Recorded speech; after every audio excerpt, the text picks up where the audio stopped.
back on the Daytona.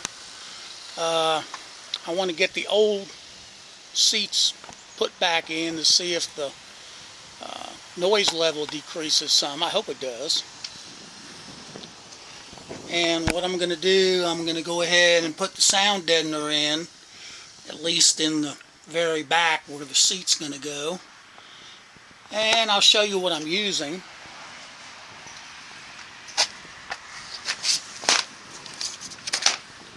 I'm using the Kilmat, which I've used in some other cars, and I like it. These are the tools I'm going to use. I got 2 different size rollers. What you have to do is, when you get this stuck, you got to roll it down so these raised areas flatten out. So that's how you know it's rolled down good. And I've got a razor blade and a utility knife and a set of tin snips, and these work really good for cutting this stuff. I've put these sheets out in the sun so they're a little more flexible. Oh yeah, and some Sharpie pens. I've got 2 because I always manage to lose one. So some Sharpie pens to be marking where I need to cut it. So, getting back in the car here, I've vacuumed out and wiped out the area with oil and grease and wax remover. All this has been painted. All this has been repaired. You know, what little places had to be repaired. So let's get started. So I've marked and trimmed the first piece, and I'll get that stuck on here, and we'll go from there. This is kind of a figure it out as you go thing. I don't do, that many of these, so I just start and do it, and it's all going to be covered up anyway. And there's the first piece put down. So I think I'm going to put the second piece right here, and I'll fill in over here.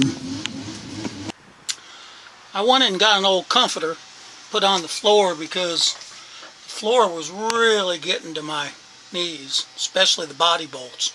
So I hope you can see good with the light coming in, but I've got the second piece in, and guess I'm going to put the third one right in here. I'll have to cut out for the piece that holds that seat bottom.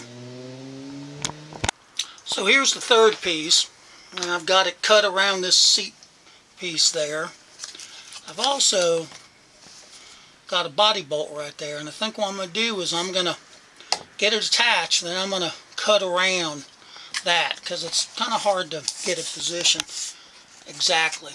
And something else I've found is if I kind of, see if we can get,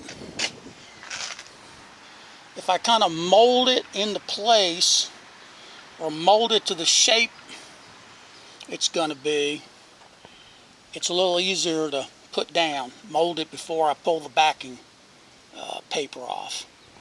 I forgot to mention this. I pull about 1/3 of the paper off, set that down, then I don't tear it, but I pull it another 1/3, or, just depending on what the shape of the floor is and all, and then pull the rest and press it down. I don't take it all off at one time. People who are more experienced at this might be able to do that, but I'm not. Here's this piece in, cut real close around that seat piece, and then I just cut with a utility knife around that body bolt hole. So the next piece is going to be this piece up to the fender well. And this is where it gets tedious, making these shapes. What I've done is made a paper template.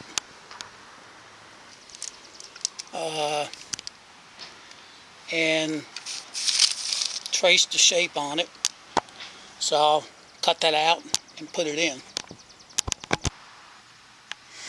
So here, this side is done, except for, I'll do the transmission tunnel with one piece from one side to the other. But this was the hardest because this area right in here had some weird curves and shapes, but I'm pretty happy with that. The other side's just to be a duplicate of this, so when I'm done with that, I'll show you what the whole thing looks like. Here's the finished product, at least the rear part finished, so I can put the rear seat in and door panels. I went up the wheel wells. I went onto the cardboard piece that separates the trunk from the passenger compartment. Of course, just all the way over. It's a lot of fitting. Depends on how nice you want it to look. It's all going to be covered up anyway, but I'm pretty anal about things like this. So you've got, a lot of different small pieces to cut. So I'm happy with how it come out. I can't wait to get that seat and everything in and drive the car and see if it's quieter. Now, some tips. I used a heavy comforter to kneel on. You've got to be careful on this about like resting your elbow on, putting a lot of weight on your elbow and putting it on the sound deadener, because it'll make it'll compress it and make like a divot on it. So between the comforter and also a thick piece of cardboard, I'd use those like I'd lay my arm on the cardboard, stuff like that. Let's see. The shears, I didn't really use them. I used the utility knife for pretty much all the cutting. I cut on top of some cardboard. Of course, tape measure. For the odd shaped pieces, I used this thin brown paper to make templates. And that seemed to work out pretty well. And use a Sharpie. It pays to have a good roller. I'll show you the example of a poor roller. Is this one, where there's really nothing that holds these side pieces on, and basically you press down hard and these side pieces pop out and it makes a mess, okay? Like that.